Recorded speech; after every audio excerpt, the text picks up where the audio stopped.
Good morning.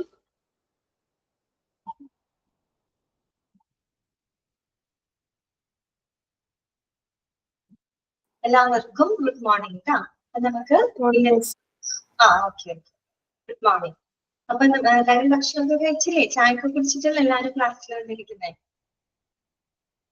Okay, അപ്പൊ നമുക്ക് ഇന്നത്തെ ക്ലാസ് സ്റ്റാർട്ട് ചെയ്യാം. പെട്ടെന്ന് എല്ലാവരും കയറുക. ഓക്കെ, 10:31 ആയിട്ടാ. പെട്ടെന്ന് കയറുക ക്ലാസ്സിൽ.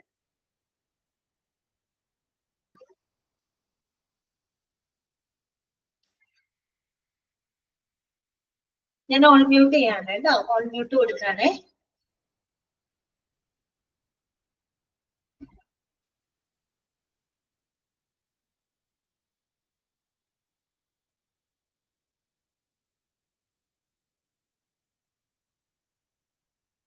അപ്പൊ നമ്മള്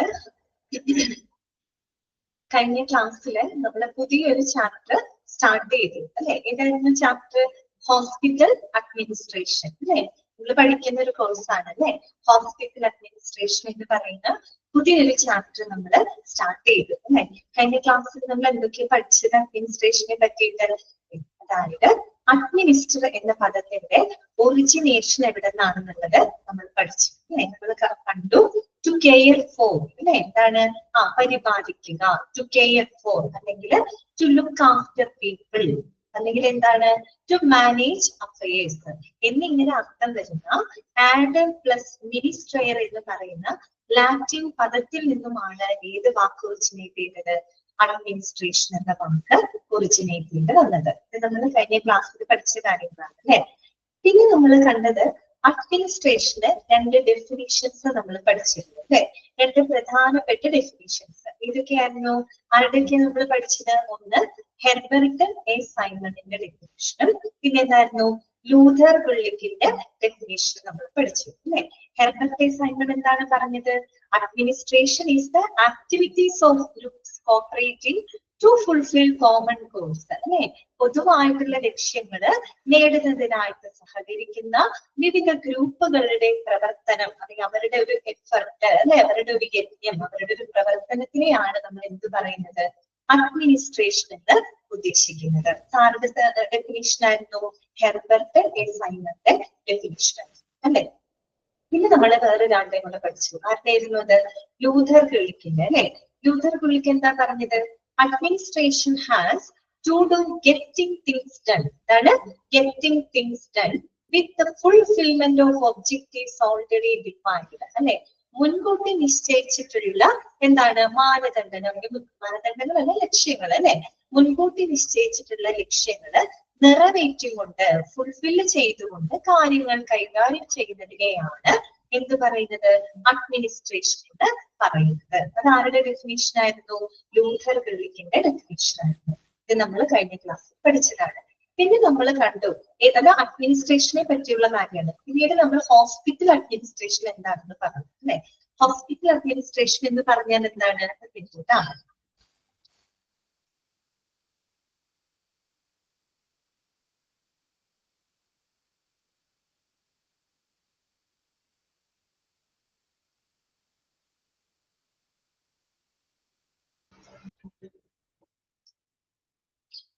പിന്നെ നമ്മൾ പറഞ്ഞു hospital administration is the governance of the hospital S A business അല്ലെ? നമ്മളൊരു ഡെഫിനിഷൻ പോലെയാണ് പറഞ്ഞത്. എന്താണ് ഹോസ്പിറ്റൽ അഡ്മിനിസ്ട്രേഷൻ എന്ന് പറയുന്നത്? It is the governance of the hospital S A business. ഒരു ബിസിനസ് എന്ന രീതിയിൽ ഹോസ്പിറ്റലിന്റെ ഭരണത്തിനെയാണ് ഗവേണൻസ് അല്ലെ? ആ ഭരണത്തിനെയാണ് നമ്മൾ ഹോസ്പിറ്റൽ അഡ്മിനിസ്ട്രേഷൻ എന്നതുകൊണ്ട് ഉദ്ദേശിക്കുന്നത്. പിന്നെ പറഞ്ഞു നമ്മള് അഡ്മിനിസ്ട്രേഷൻ എന്ന് പറയുമ്പോൾ അതിനകത്ത് ഉൾപ്പെടുന്നത് ആരൊക്കെയാണ്? അതെ, ഹെൽത്ത് കെയർ മാനേജർമാരും എക്സിക്യൂട്ടീവുകളും ഉൾപ്പെടുന്നതാണ് എന്ത്?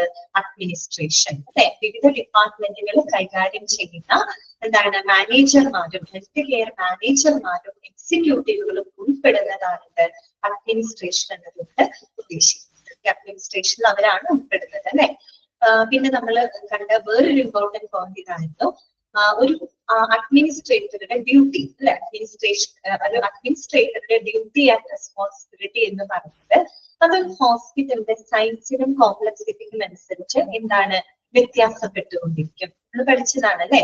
ഒരു ഹോസ്പിറ്റലിന്റെ സൈസിലും അതിന്റെ കോംപ്ലക്സിറ്റിക്ക് അനുസരിച്ച് അഡ്മിനിസ്ട്രേറ്ററുടെ ഡ്യൂട്ടീസിലും റെസ്പോൺസിബിലിറ്റീസിലും വ്യത്യാസങ്ങൾ ഉണ്ടായിരിക്കും അല്ലെ.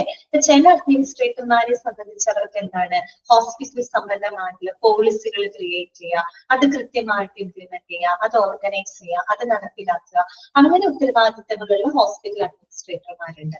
ഇനി മറ്റു ചിലർക്കാണെങ്കിലോ അവർക്ക് ഈ പറഞ്ഞ പോലെ ഹോസ്പിറ്റലിലാണെങ്കിൽ ഡോക്ടേഴ്സ്, നഴ്സുമാര്, മറ്റു മെഡിക്കൽ അനുബന്ധ ജീവനക്കാരെയൊക്കെ തെരഞ്ഞെടുക്കുന്നത് അല്ലെ, അവരെ റിക്രൂട്ട് ചെയ്യുന്നതും അവർക്ക് വേണ്ട പരിശീലനങ്ങൾ കൊടുക്കുക, അവർക്ക് വേണ്ട മാർഗനിർദ്ദേശങ്ങൾ കൊടുക്കുക, അവർക്ക് വേണ്ട നേതൃത്വം വഹിക്കാം, അങ്ങനെയുള്ള റെസ്പോൺസിബിലിറ്റീസും ചില അഡ്മിനിസ്ട്രേറ്റർമാർക്ക് വരുന്നുണ്ട്.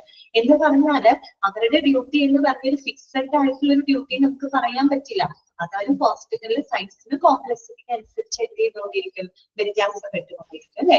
പലവിധ റോളുകൾ അവർക്ക് കൈകാര്യം ചെയ്യേണ്ടതായിട്ട് വരും. അങ്ങനെയൊക്കെ നമ്മൾ മനസ്സിലാക്കി അല്ലെ.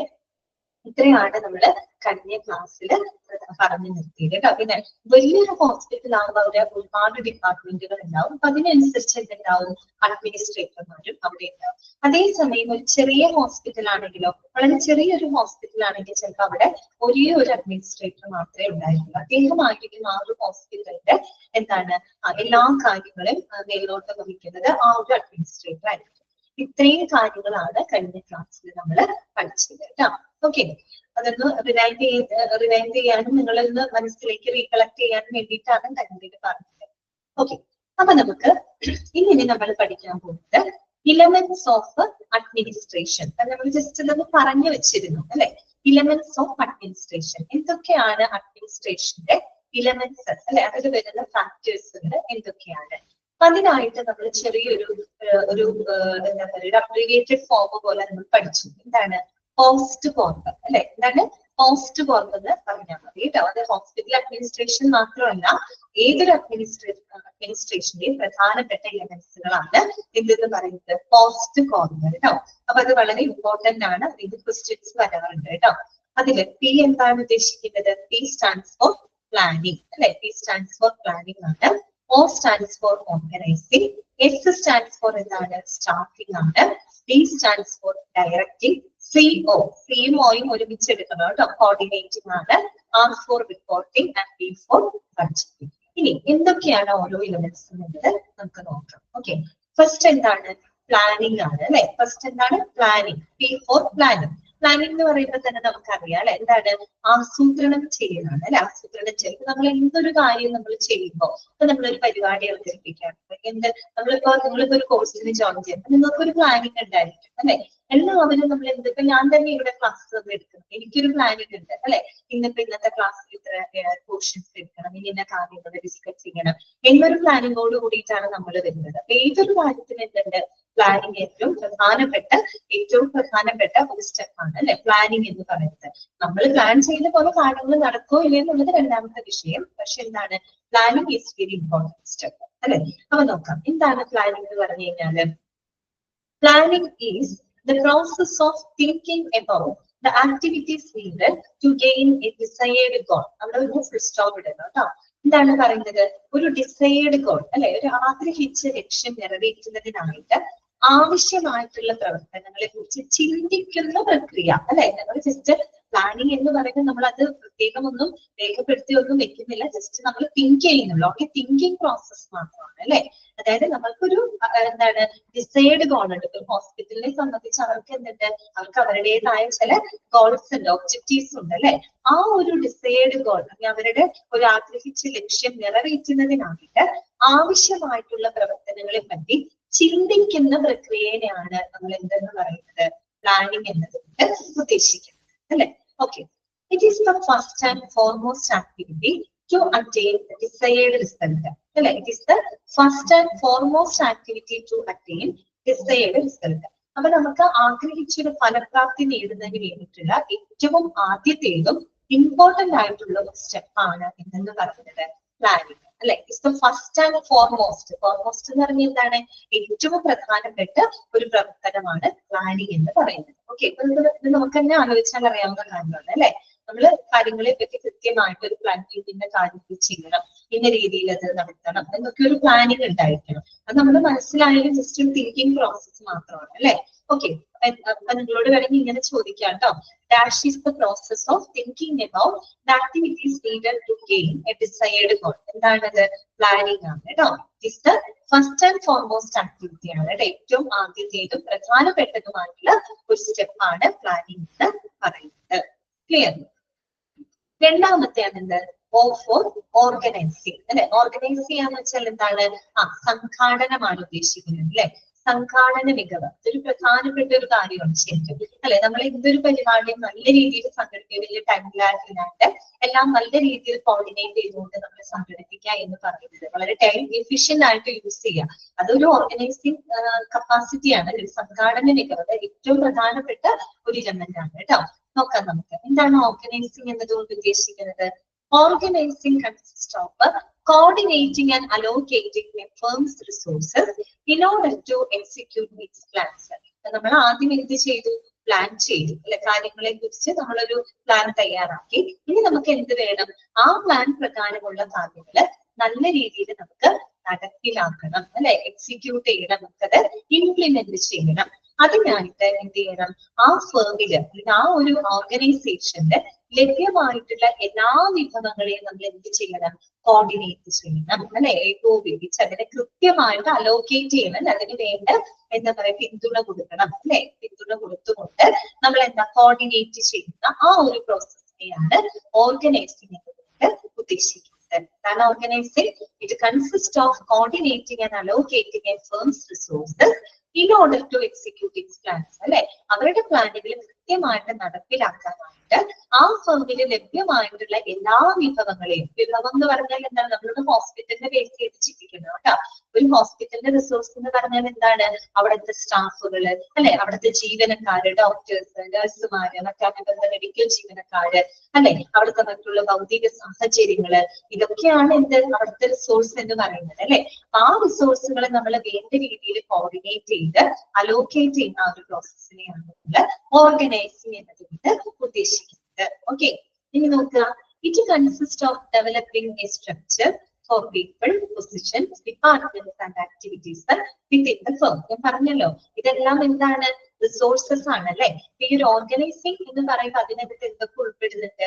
അവിടുത്തെ ജീവനക്കാര്, പീപ്പിൾ അല്ലെ, അവിടുത്തെ ആളുകൾ, അവരുടെ പൊസിഷൻസ് അല്ലെ, അവർ ഹാൻഡിൽ ചെയ്യുന്ന റോളുകള്, പിന്നെ ഡിപ്പാർട്ട്മെന്റുകള്. നമുക്കറിയാം ഹോസ്പിറ്റലാകുമ്പോൾ ഒരുപാട് ഡിപ്പാർട്ട്മെന്റുകൾ അവിടെ പ്രവർത്തിക്കുന്നുണ്ടായിരിക്കും. അപ്പൊ അത്തരം ഡിപ്പാർട്ട്മെന്റുകള്, ആ ഫേമിനകത്ത് നടത്തുന്ന പ്രവർത്തനങ്ങള്, ഇതൊക്കെയാണ് അവിടുത്തെ റിസോഴ്സ് എന്ന് പറയുന്നത് അല്ലെ. അവയെല്ലാം എന്താണ്? അവർക്കായിട്ടൊരു സ്ട്രക്ചർ വികസിപ്പിക്കുന്നത്, ഒരു ഘടന വികസിപ്പിക്കുന്നതാണ് എന്തിൽ ഉൾപ്പെടുന്നത്? ഓർഗനൈസിംഗ് ഉദ്ദേശിക്കുന്നത്. പറഞ്ഞാൽ ഈ പറയുന്ന എല്ലാ റിസോഴ്സുകളെ നമ്മൾ എന്ത് ചെയ്യാണ്? കോർഡിനേറ്റ് ചെയ്ത് അലോക്കേറ്റ് ചെയ്യുന്ന ഒരു process. That is called organising. Clear ആണോ പറഞ്ഞത്? ഓക്കെ അല്ലേ? നിങ്ങൾക്ക് കാര്യങ്ങളൊക്കെ മനസ്സിലാകുന്നുണ്ടല്ലോ. അടുത്തതാണ് കേട്ടോ സ്റ്റാഫിംഗ്. എന്താണ് സ്റ്റാഫിംഗ്? സ്റ്റാഫിംഗ് എന്തായിരിക്കും? അപ്പൊ നമ്മളപ്പോ ആദ്യം പ്ലാൻ ചെയ്തു, പ്ലാൻ പ്രകാരമുള്ള കാര്യങ്ങൾ എക്സിക്യൂട്ട് ചെയ്യാനായിട്ട് നമ്മൾ കൃത്യമായിട്ട് റിസോഴ്സുകളെയൊക്കെ ഓർഗനൈസ് ചെയ്തു, സംഘടിപ്പിച്ചു. ഇനി നമുക്ക് എന്ത് വേണം? സ്റ്റാഫിംഗ് ആണ്. ഓക്കെ, കറക്റ്റ്, നിയമനം അല്ലെ. അതിലേക്ക് ആവശ്യമായിട്ടുള്ള നല്ല ജീവനക്കാരെ നമ്മൾ എന്ത് ചെയ്യണം? റിക്രൂട്ട് ചെയ്യണം അല്ലെ. നമ്മൾ പ്ലാൻ ചെയ്തു, പ്ലാൻ പ്രകാരമുള്ള റിസോഴ്സുകളെല്ലാം നമ്മൾ കോർഡിനേറ്റ് ചെയ്ത് ഓർഗനൈസ് ചെയ്ത് വെച്ചിട്ടുണ്ട്. ഇനി എന്ത് വേണം നമുക്ക്? അതിലേക്ക് ആവശ്യമായിട്ടുള്ള ഏറ്റവും നല്ല ജീവനക്കാരെ നമ്മൾ തെരഞ്ഞെടുക്കണം അല്ലെ, നിയമിക്കണം അല്ലെ. നിയമിക്കണം. അതിനെയാണ് നമ്മൾ എന്ത് പറയുന്നത്? സ്റ്റാഫിംഗ് എന്നതുകൊണ്ട് ഉദ്ദേശിക്കുന്നത്. ഓക്കെ, അപ്പൊ നമുക്ക് നോക്കാം. Staffing is the process of finding the right worker with the apt qualifications or experience and recruiting them to fill a job position or role. അല്ലെ, നമ്മൾ എന്ത് ചെയ്യണം? ഒരു ജോബ് പൊസിഷനോ അതിന്റെ ഒരു റോളോ നമ്മൾ എന്താണ് കൈകാര്യം ചെയ്യുന്നതിനായിട്ട് ഏറ്റവും എന്താണ് യോഗ്യതയുള്ളതും അനുഭവ സമ്പത്തുള്ളതാകുന്ന നല്ല ജീവനക്കാരെ കണ്ടെത്തി റിക്രൂട്ട് ചെയ്യുന്ന ആ ഒരു പ്രോസസ്സിനെയാണ് നമ്മൾ എന്ത് പറയുന്നത്? സ്റ്റാഫിംഗ് എന്ന് ഉദ്ദേശിക്കുന്നത്. അല്ലെ, ആളുകളെ നമ്മൾ നിയമിക്കുകയാണ്. ചിലപ്പോൾ ഒരു പ്രത്യേക പൊസിഷനിലോട്ടായിരിക്കാം, ചില പ്രത്യേക ഒരു ജോബ് റോള് കൈകാര്യം ചെയ്യുന്നതിന് വേണ്ടിയിട്ട് നമുക്ക് എന്ത് ചെയ്യണം? ആപ്റ്റ് ക്വാളിഫിക്കേഷൻ അല്ലെ, അപ്രോപ്രിയേറ്റ് ക്വാളിഫിക്കേഷൻ, ശരിയായിട്ടുള്ള യോഗ്യതകളും അതുപോലെ തന്നെ അനുഭവ സമ്പത്ത് അല്ലെ, എക്സ്പീരിയൻസ് ഉള്ള ആളുകളെ, നല്ല ജീവനക്കാരെ, നല്ല എംപ്ലോയീസിനെ കണ്ടെത്തിയിട്ട് അവരെ നമ്മൾ റിക്രൂട്ട് ചെയ്യുന്ന ആ ഒരു പ്രോസസ്സിനെയാണ് സ്റ്റാഫിംഗ് എന്നതുകൊണ്ട് ഉദ്ദേശിക്കുന്നത്. ഓക്കെ, ക്ലിയർ ആണല്ലോ. അപ്പൊ മൂന്നാമത്തെ എലമെന്റ് നമ്മൾ ഡിസ്കസ് ചെയ്തത്. ഇനി നാലാമത്തെ എന്താണ്? ഡയറക്റ്റിംഗ് ആണ് അല്ലെ. എന്താണ്? ഡയറക്റ്റിംഗ്. എന്തായിരിക്കും ഡയറക്റ്റ് ചെയ്യാന്ന് പറയുമ്പോ നമ്മള് പ്ലാനിങ് കഴിഞ്ഞു, പ്ലാൻ പ്രകാരം കാര്യങ്ങൾ ഓർഗനൈസ് ചെയ്തു, റിസോഴ്സസിനെയൊക്കെ നമ്മൾ സംഘടിപ്പിച്ചു വെച്ചു, ഓർഗനൈസ് ചെയ്തു, അതിലേക്ക് ആവശ്യമായിട്ടുള്ള ജീവനക്കാരെ നമ്മൾ തെരഞ്ഞെടുത്തു സ്റ്റാഫിങ്ങിലൂടെ. അടുത്ത സ്റ്റെപ്പ് നമ്മൾ എന്ത് വേണം? ഈ പറയുന്ന എല്ലാ റോ മെറ്റീരിയൽസും ആയി അല്ലെ. ഇനി എന്ത് വേണം നമുക്ക്? ഈ പറയുന്ന ജീവനക്കാരെ കൊണ്ട് നല്ല രീതിയിൽ നമ്മൾ പ്രവർത്തനങ്ങൾ മുന്നോട്ട് കൊണ്ടുപോകണം. അതിന് അവർക്ക് ആവശ്യമായിട്ടുള്ള നിർദ്ദേശങ്ങൾ പ്രൊവൈഡ് ചെയ്യണം. അതിനെയാണ് നമ്മൾ എന്ത് പറയുന്നത്? ഡയറക്റ്റിംഗ് എന്നതുകൊണ്ട് ഉദ്ദേശിക്കുന്നത്. അല്ലെ, അവർക്ക് വേണ്ട നിർദ്ദേശങ്ങൾ കൊടുക്കുക, അല്ലെ അവർക്ക് വേണ്ട മാർഗനിർദ്ദേശങ്ങൾ നമ്മൾ പ്രൊവൈഡ് ചെയ്യണം. അതിനെയാണ് ഡയറക്റ്റിംഗ് എന്നതുകൊണ്ട് ഉദ്ദേശിക്കുന്നത് കേട്ടോ. നമുക്ക് വായിക്കാം. Directing is a process in which the managers direct, guide and oversee the performance of the workers to attain the goals already determined. അല്ലെ, മുൻകൂട്ടി നിശ്ചയിച്ചിട്ടുള്ള ലക്ഷ്യങ്ങൾ എന്താണ് നേടുന്നതിന് വേണ്ടിയിട്ട് ഈ പറയുന്ന നമ്മൾ തെരഞ്ഞെടുത്ത വർക്കേഴ്സിനെ നമ്മൾ സ്റ്റാഫിങ്ങിലൂടെ ജീവനക്കാരെ തെരഞ്ഞെടുത്തിട്ടുണ്ട്. അപ്പൊ അവരുടെ ആ വർക്കേഴ്സിന്റെ പ്രകടനത്തിനെ കൃത്യമായിട്ട് നിയന്ത്രിക്കുകയും അല്ലെ അവരെ മുന്നോട്ട് നയിക്കുകയും അവരുടെ പെർഫോമൻസിന് അവരുടെ പ്രകടനത്തിനെ വിലയിരുത്തുകയും അവർക്ക് വേണ്ട മാർഗനിർദ്ദേശങ്ങൾ കൊടുക്കുകയും ചെയ്യുന്ന ആ ഒരു പ്രോസസ്സിനെയാണ് നമ്മൾ ഡയറക്റ്റിംഗ് എന്നതുകൊണ്ട് ഉദ്ദേശിക്കുന്നത്. ആരാണ് ഇവർക്ക് വേണ്ട നിർദ്ദേശങ്ങൾ കൊടുക്കുന്നത്? മാനേജേഴ്സ് ആണ് അല്ലെ, മാനേജർമാരാണ്. നമ്മൾ ഓൾറെഡി പഠിച്ചില്ലേ, ഹോസ്പിറ്റൽ അഡ്മിനിസ്ട്രേഷനിൽ ഉൾപ്പെടുന്ന എന്താണ്? വിവിധ ഡിപ്പാർട്ട്മെന്റുകൾ കൈകാര്യം ചെയ്യുന്ന ഹെൽത്ത് കെയർ മാനേജർമാരും എക്സിക്യൂട്ടീവുകളും ഒക്കെ ഉൾപ്പെടുന്നതാണ് ഒരു അഡ്മിനിസ്ട്രേഷൻ അല്ലെ. അപ്പൊ ഈ പറയുന്ന വർക്കേഴ്സിന് ആവശ്യമായിട്ടുള്ള നിർദ്ദേശങ്ങളും ശുപാർശകളും അവർക്ക് വേണ്ട ഗൈഡ് ലൈൻസ് എല്ലാം തന്നെ പ്രൊവൈഡ് ചെയ്യുന്നത് മാനേജർമാരാണ് അല്ലെ. ആ ഒരു പ്രോസസ്സിനെയാണ് നമ്മൾ ഡയറക്റ്റിംഗ് എന്നതുകൊണ്ട് ഉദ്ദേശിക്കുന്നത് കേട്ടോ. Okay, it's A process in which managers direct, guide and oversee the performance of the workers to attain the goals already determined. അടുത്ത നോക്കിയേ, directing should be the heart of the management process. Underline ചെയ്യാട്ടോ. That should be the heart of management process. ഒരു management പ്രോസസ്സിന്റെ ഹൃദയം എന്നൊക്കെ പറയുന്നത് എന്തിനെയാണ്? Directing എന്ന് പറയുന്ന എലമെന്റിനെയാണ്. ശരിയല്ലേ? എന്തുകൊണ്ട് ഹാർട്ട് ആണെന്ന് പറയാൻ കാരണം ഏറ്റവും ഹൃദയ ഭാഗമാണ് എന്ന് പറഞ്ഞാൽ അത്രയും ഇമ്പോർട്ടന്റ് ആയിട്ടുള്ള ഭാഗമാണ് അല്ലെ. അപ്പൊ നമ്മൾ പ്ലാൻ ചെയ്തു, ഓർഗനൈസ് ചെയ്തു, സ്റ്റാഫിംഗ് എന്നതുകൊണ്ട് മാത്രം കാര്യങ്ങൾ അവിടെ നടക്കുമോ? ഇല്ല. കാര്യങ്ങൾ പ്രവർത്തിക്കണമെങ്കിൽ അല്ലെ, ആക്ടിവിറ്റി അവിടെ നടക്കണമെങ്കിൽ എന്ത് വേണം? കൃത്യമായിട്ടുള്ള ഡയറക്റ്റിംഗ് അവിടെ നടക്കണം അല്ലെ. അതുകൊണ്ടാണ് അത് മാനേജ്മെന്റ് പ്രോസസ്സിന്റെ ഹാർട്ടാണ് എന്ന് പറയാനുള്ള കാരണം. അത്രയും ഇമ്പോർട്ടന്റ് ആയിട്ടുള്ള ഒരു സ്റ്റെപ്പാണ് കേട്ടോ അത്. ഓക്കെ, അപ്പൊ അതൊന്ന് മനസ്സിലാക്കി വെക്കാം കേട്ടോ. ഡയറക്റ്റിംഗ്. അടുത്തതാണ് കോർഡിനേറ്റിംഗ്. CO എന്നും പറഞ്ഞിട്ടാണ് നമ്മൾ പറഞ്ഞത്. കോർഡിനേറ്റിംഗ്. കോർഡിനേറ്റ് എന്താണ്? ഓക്കെ, കറക്റ്റ് ആണ്, കറക്റ്റ് ആണ് കേട്ടോ. ഏകോപനം അല്ലെ, ഏകോപിപ്പിക്കുക. എന്താണ്? Coordination is the unification, integration, synchronization of the efforts of group members so as to give unity of action in the pursuit of common goals. അല്ലെ, എന്താണ് കോർഡിനേറ്റിംഗ് എന്ന് പറഞ്ഞു കഴിഞ്ഞാല്? ഈ പറയുന്ന കോമൺ ഗോൾസ് അല്ലെ, പൊതുവായിട്ടുള്ള ലക്ഷ്യങ്ങള് എന്താണ് നേടുന്നതിന് വേണ്ടിയിട്ട് നമ്മൾ എന്താണ് ഗ്രൂപ്പ് മെമ്പേഴ്സ് വളരെ യൂണിഫിക്കേഷൻ അല്ലെ, വളരെ ഏകീകരണത്തോടും സംയോജനത്തോടും ഏകോപനത്തോടും കൂടി പ്രവർത്തിക്കുന്ന അവരുടെ ആ ഒരു പ്രയത്നം അല്ലെ, അവരുടെ ഒരു എഫർട്ടാണ്. ഇതിനു വേണ്ടിയിട്ടാണ് ആ ഒരു കോമൺ ഗോൾസ് അച്ചീവ് ചെയ്യുന്നതിന് വേണ്ടിയിട്ടാണ് അവരെന്താണ് ഏകോപനത്തോടു കൂടിയിട്ട് പ്രവർത്തിക്കുന്നത് അല്ലെ. ആ ഒരു ഏകീകരണത്തോടും സംയോജനത്തോടും ഉള്ള അവരുടെ ആ ഒരു പ്രയത്നം, വിവിധ ഗ്രൂപ്പ് മെമ്പേഴ്സിന്റെ പ്രയത്നം, അതിനെയാണ് അവിടെ കോർഡിനേഷൻ എന്നതുകൊണ്ട് ഉദ്ദേശിക്കുന്നത് കേട്ടോ. Okay, coordination is the unification, integration, synchronization of the efforts of group members so as to give the unity of action in the pursuit of common goals. അല്ലെ, അപ്പൊ എന്താണ് കോമൺ ഗോൾസ് അച്ചീവ് ചെയ്യുന്നതിനായിട്ട് ഒരു ഐക്യത്തോട് കൂടിയിട്ട് അല്ലെ, ഒരു യൂണിറ്റിയോട് കൂടിയിട്ട് അവർക്ക് മുന്നോട്ട് പോകാനായിട്ട് സാധിക്കും അല്ലെ. കോർഡിനേഷൻ ഉണ്ടെങ്കിൽ അല്ലേ നമുക്കത് ആ ലക്ഷ്യങ്ങൾ അച്ചീവ് ചെയ്യാനായിട്ട് പറ്റുള്ളൂ. ഓക്കെ, അപ്പൊ അതിനെയാണ് നമ്മൾ കോർഡിനേഷൻ ഉദ്ദേശിക്കുന്നത്. ഓക്കെ, അടുത്തത് ഏതാണ്? R4 reporting. ഇതാണ് റിപ്പോർട്ടിംഗ്. എന്താണ് റിപ്പോർട്ടിംഗ് എന്ന് പറഞ്ഞു കഴിഞ്ഞാല്? Reporting means to the formal system whereby relevant needed information is furnished to management with the help of reports continuously. ഇതാണ് റിപ്പോർട്ട് എന്ന് പറഞ്ഞു കഴിഞ്ഞാല് നമ്മളിങ്ങനെ വിവിധ ഡിപ്പാർട്ട്മെന്റുകളിൽ നിന്ന് വിവരങ്ങളെല്ലാം തന്നെ നമ്മൾ ഗ്യാദർ ചെയ്യും, ശേഖരിക്കും.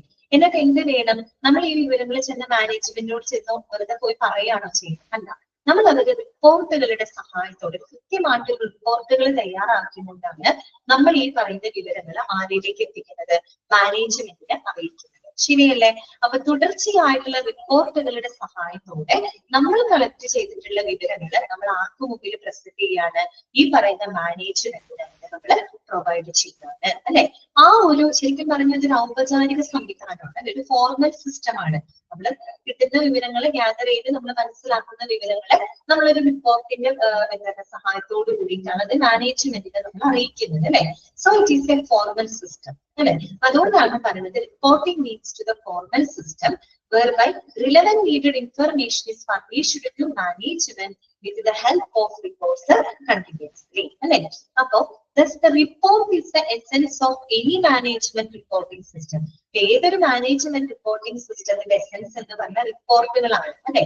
കാരണം ഈ റിപ്പോർട്ടുകളുടെ സഹായത്തോട് കൂടിയിട്ടാണ് നമ്മൾ ആ ഒരു വിവിധ ഡിപ്പാർട്ട്മെന്റുകളിൽ നിന്ന് കളക്ട് ചെയ്യുന്ന വിവരങ്ങൾ നമ്മൾ ആരെ അറിയിക്കുന്നത്, മാനേജ്മെന്റിനെ നമ്മൾ അറിയിക്കുന്നത് അല്ലെ. അപ്പൊ അതിനനുസരിച്ചാണ് മാനേജ്മെന്റ് കാര്യങ്ങൾ തീരുമാനിക്കുന്നതും നയങ്ങളെല്ലാം പ്രിപ്പയർ ചെയ്തത് അതിനെ ബേസ് ചെയ്തുകൊണ്ടാണ്. ഓക്കെ, അപ്പൊ നോക്കാം. Reports provide the means of checking the performance. ഈ പറയുന്ന റിപ്പോർട്ട്സുകളാണ് നമുക്ക് പെർഫോമൻസ് ആ ഒരു പ്രകടനം വിലയിരുത്തുന്നതിനുള്ള മാർഗങ്ങൾ പ്രൊവൈഡ് ചെയ്യുന്നത് റിപ്പോർട്ട്സ് ആണ്. എന്താണ് ഉദ്ദേശിക്കുന്നത്? നമുക്കറിയാം ഒരു ഹോസ്പിറ്റൽ എന്ന് പറയുമ്പോൾ നമ്മൾ വിവിധ ഡിപ്പാർട്ട്മെന്റുകൾ പ്രവർത്തിക്കുന്നുണ്ട് അല്ലെ. അപ്പൊ ഓരോ ഡിപ്പാർട്ട്മെന്റുകളെയും കോർഡിനേറ്റ് ചെയ്തുകൊണ്ട് വേണം ആ ഒരു ഹോസ്പിറ്റലിന്റെ പ്രവർത്തനം നല്ല രീതിയിൽ മുന്നോട്ട് കൊണ്ടുപോകാനായിട്ട്. അപ്പൊ ഓരോ ഡിപ്പാർട്ട്മെന്റിനെ ഹാൻഡിൽ ചെയ്യുന്ന ഓരോ മാനേജർമാരുണ്ടായിരിക്കും അല്ലെ. അപ്പൊ വിവിധ ഡിപ്പാർട്ട്മെന്റുകളിൽ നിന്നും കളക്ട് ചെയ്യുന്ന വിവരങ്ങൾ റിപ്പോർട്ടുകൾ തയ്യാറാക്കിയിട്ട് അത് ആരെ അറിയിക്കാണ്, ഹോസ്പിറ്റൽ മാനേജ്മെന്റിനെ അറിയിക്കാണ്. അപ്പൊ ഈ ഹോസ്പിറ്റൽ മാനേജ്മെന്റിന് റിപ്പോർട്ടുകൾ വായിക്കുന്നതിലൂടെ അവർക്ക് എന്ത് ചെയ്യാൻ പറ്റും, എന്തൊക്കെ മനസ്സിലാക്കാൻ പറ്റും, ആ ഒരു ഹെൽത്ത് കെയർ ഫെസിലിറ്റിയിലെ വീക്കർ ഏരിയാസ് ഏതൊക്കെയാണ് അല്ലെ, ഇംപ്രൂവ് ചെയ്യേണ്ട മേഖലകൾ ഏതൊക്കെയാണ് എന്നൊക്കെ കറക്റ്റ് ആയിട്ട് തിരിച്ചറിയാനും അതിനനുസരിച്ചുള്ള മെഷേഴ്സ് എടുക്കാനും അത് ഹെൽപ്പ് ചെയ്യുന്നുണ്ട് അല്ലെ. അപ്പൊ അതാണ് പറയുന്നത് it provides the means of checking the performance. ഓരോ ഡിപ്പാർട്ട്മെന്റുകളുടെയും അല്ലെങ്കിൽ അവിടുത്തെ ഓരോ മേഖലകളുടെയും പെർഫോമൻസ് വിലയിരുത്തുന്നതിനുള്ള മാർഗങ്ങൾ നമുക്ക് എന്തിലൂടെ ലഭിക്കുന്നുണ്ട്, ഈ പറയുന്ന റിപ്പോർട്ടിലൂടെ നമുക്ക് റിപ്പോർട്ട്സിലൂടെ നമുക്ക് മനസ്സിലാക്കാനായിട്ട് സാധിക്കുന്നുണ്ട്. ഓക്കെ, ക്ലിയർ ആണല്ലോ? മനസ്സിലായത് എന്താണ് റിപ്പോർട്ടിംഗ് ഉദ്ദേശിച്ചത്? വേറൊന്നുമല്ല, നമ്മൾ കളക്ട് ചെയ്യുന്ന വിവരങ്ങൾ മാനേജ്മെന്റിന്റെ മുമ്പിൽ നമ്മൾ പ്രസന്റ് ചെയ്യുന്നത് റിപ്പോർട്ടുകളുടെ ഹെൽപ്പോട് കൂടിയിട്ടാണ്.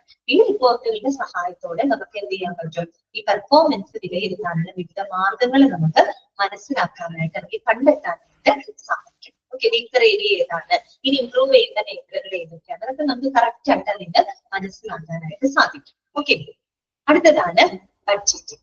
എന്താണ് ബഡ്ജറ്റിംഗ്? ബിഫോർ ബഡ്ജറ്റിംഗ് നമുക്കറിയാം ഏതൊരു സ്ഥാപനത്തിന്റെയും ഏറ്റവും പ്രധാനപ്പെട്ട ഒരു ഫാക്ടറാണ് അല്ലെ ഫിനാൻഷ്യൽ സ്റ്റെബിലിറ്റി എന്ന് പറയുന്നത്, സാമ്പത്തിക ഭദ്രത അല്ലെ. അതെപ്പോഴും എന്തായിരിക്കണം, സ്ട്രോങ് ആയിരിക്കണം, അല്ലെങ്കിൽ ആ ഒരു ഇൻസ്റ്റിറ്റ്യൂഷൻ നിലനിൽക്കില്ല. ഇപ്പൊ ഹോസ്പിറ്റലിൽ മാത്രമല്ല ഏതൊരു ഓർഗനൈസേഷന്റെ അവസ്ഥ അങ്ങനെ തന്നെയാണ് അല്ലെ. അപ്പൊ നമുക്ക് നോക്കാം ബഡ്ജറ്റിംഗ് എന്താണെന്നുള്ളത്. Budgeting is the process of designing a plan to spend money അല്ലെ. ഈ പണം ചെലവഴിക്കുന്നതിനുള്ളൊരു പ്ലാൻ അല്ലെ, ആ ഒരു പ്ലാൻ രൂപകൽപ്പന ചെയ്യുന്ന ആ ഒരു പ്രോസസ്സിനെയാണ് നമ്മള് ബഡ്ജറ്റിംഗ് എന്നതുകൊണ്ട് ഉദ്ദേശിക്കുന്നത് അല്ലെ. പണം എങ്ങനെ ചെലവഴിക്കണം. അപ്പൊ ഒരിക്കലും ഇങ്ങനെ വിചാരിക്കരുത്, പണം ചെലവഴിക്കാനൊക്കെ ഇഷ്ടം പോലെ മാർഗങ്ങളുണ്ട്. നമ്മുടെ കയ്യിൽ കുറച്ച് പൈസ കിട്ടിക്കഴിഞ്ഞാൽ തന്നെ അത് ചെലവാക്കാൻ വലിയ ബുദ്ധിമുട്ടൊന്നുമില്ല, ഈസി ആയിട്ട് നമുക്ക് ചെലവാക്കാം. പക്ഷെ ഇവിടെ അങ്ങനെയല്ല ഉദ്ദേശിക്കുന്നത്, ശരിയായിട്ടുള്ള രീതിയിൽ അല്ലെ, അതായത് ആ ഒരു ഇൻസ്റ്റിറ്റ്യൂഷൻ അല്ലെങ്കിൽ ആ ഒരു ഹെൽത്ത് കെയർ ഫെസിലിറ്റിന്റെ ഒരു ഫിനാൻഷ്യൽ സ്റ്റെബിലിറ്റി നിലനിർത്തിക്കൊണ്ട് ഏതെല്ലാം രീതിയിലാണ് പണം സ്പെൻഡ് ചെയ്യേണ്ടത് എന്നതിനെ പറ്റി ഒരു രൂപകൽപ്പന, ഒരു പ്ലാൻ തയ്യാറാക്കുന്ന ഒരു പ്രോസസ്സിനെയാണ് നമ്മൾ ബഡ്ജറ്റിംഗ് എന്നതുകൊണ്ട് ഉദ്ദേശിക്കുന്നത് കേട്ടോ. Okay, budgeting. ഇനി നോക്കാം, the spending plan is called a budget. Spending plan നമ്മൾ ആ പ്രോസസ്സിന് ബഡ്ജറ്റിംഗ് എന്ന് പറയുമ്പോൾ അതിനായിട്ട് നമ്മൾ തയ്യാറാക്കുന്ന ഒരു പ്ലാൻ ഉണ്ടല്ലോ, ആ പ്ലാനിനെ നമ്മളെയാണ് എന്താണ് പറയുക, ബഡ്ജറ്റ് എന്നാണ് പറയുക കേട്ടോ. The spending plan is called a budget. Okay, clear ആണല്ലോ? അപ്പൊ പ്രോസസ്സിനെ നമ്മൾ ബഡ്ജറ്റിംഗ് എന്ന് പറയുന്ന പ്ലാൻ തയ്യാറാക്കുന്നതിന് ബഡ്ജറ്റിംഗ് എന്നും, ആ തയ്യാറാക്കിയ പ്ലാൻ ഉണ്ടല്ലോ അപ്പൊ ആ പ്ലാനിനെ നമ്മൾ എന്താ പറയാ, ബഡ്ജറ്റ് എന്നാണ് കേട്ടോ പറയാ. Spending plan is called budget. Okay, ഇനി നോക്കാം. Making this spending plan allows you to decide in advance whether you will have enough money to do the things you require to do or would like to. അല്ലെ? അപ്പൊ നമ്മൾ എന്തിനാണ് ഇങ്ങനെ ഒരു budget ഒക്കെ നമ്മൾ തയ്യാറാക്കുന്നത്? എന്തിനു വേണ്ടിയിട്ടാണ്? പ്ലാൻ തയ്യാറാക്കുന്നത് എന്തിനു വേണ്ടിയിട്ടാണ്? നമ്മൾ ആഗ്രഹിച്ച കാര്യങ്ങൾ ചെയ്യാനായിട്ട് അല്ലെ, ചെയ്യാനായിട്ട് ആവശ്യമായിട്ടുള്ള പണം നമുക്ക് ലഭ്യമാകുമോ ഇല്ലയോ എന്ന് മുൻകൂട്ടി കണക്കാക്കാനായിട്ട് ഈ ബഡ്ജറ്റിങ്ങിലൂടെ സഹായിക്കും അല്ലെ. ഈ ബഡ്ജറ്റിങ്ങിലൂടെയാണ് നമുക്ക് കൃത്യമായിട്ട് വരുമാനം, റവന്യൂ എത്രയുണ്ട്, എത്രയൊക്കെ നമുക്ക് എക്സ്പെൻസ് വരുന്നുണ്ട് എന്നുള്ള കണക്കും കാര്യങ്ങളും കൃത്യമായിട്ട് മനസ്സിലാക്കിയിട്ട് നമ്മളുടെ ചെയ്യേണ്ട കാര്യങ്ങൾക്ക് ആവശ്യമായിട്ടുള്ള പണം ലഭ്യമാകുമോ ഇല്ലയോ എന്നൊക്കെ കണ്ടെത്താനായിട്ട് സഹായിക്കുന്നത് ഈ ഒരു ബഡ്ജറ്റിങ്ങിലൂടെയാണ്. ഓക്കെ, അതാണ് നമ്മൾ പറയുന്നത് കേട്ടോ. Budgeting means clearly balancing expenses with income. ശരിക്കും പറഞ്ഞാൽ സിമ്പിൾ ആയിട്ട് പറയുന്നത് ബഡ്ജറ്റിംഗ് എന്ന് പറഞ്ഞാൽ എന്താണ്? വരുമാനവും വരുമാനത്തെ ചെലവുകളുമായിട്ട് ചെയ്യുക അല്ലെ, സന്തുലിതമാക്കുക. അതാണ് നമ്മുടെ ബഡ്ജറ്റിംഗ്. നിങ്ങൾക്ക് കിട്ടുന്ന റവന്യൂവിനനുസരിച്ച് അതിന് സന്തുലിതമായിട്ടുള്ളൊരു എക്സ്പെൻസ് ആണ് അവിടെ ഉണ്ടായിരിക്കേണ്ടത് അല്ലെ. ആ ഒരു വരുമാനത്തിന്റെ ചിലവുമായിട്ട് സന്തുലിതമാക്കുന്ന ആ ഒരു പ്രോസസ്സിനെയാണ് നമ്മൾ ബഡ്ജറ്റിംഗ് എന്നതുകൊണ്ട് ഉദ്ദേശിക്കുന്നത്. ക്ലിയർ ആയോ പറഞ്ഞത്? ഇപ്പൊ നമ്മൾ പഠിച്ചത് എന്താണ്? അഡ്മിനിസ്ട്രേഷന്റെ എലമെന്റ്സ് ആണ് കേട്ടോ. ഇതൊക്കെ എത്ര എണ്ണം നമ്മൾ പഠിച്ചു? 1, 2, 3, 4, 5, 6, 7 7 എലമെന്റുകളാണ് നമ്മൾ കണ്ടത്. ഇതൊക്കെയായിരുന്നു ഒരു സീക്വൻസ് പോലെ നമ്മൾ പഠിച്ചാൽ മതി. ഫസ്റ്റ് നമ്മൾ പറഞ്ഞു പ്ലാനിങ്.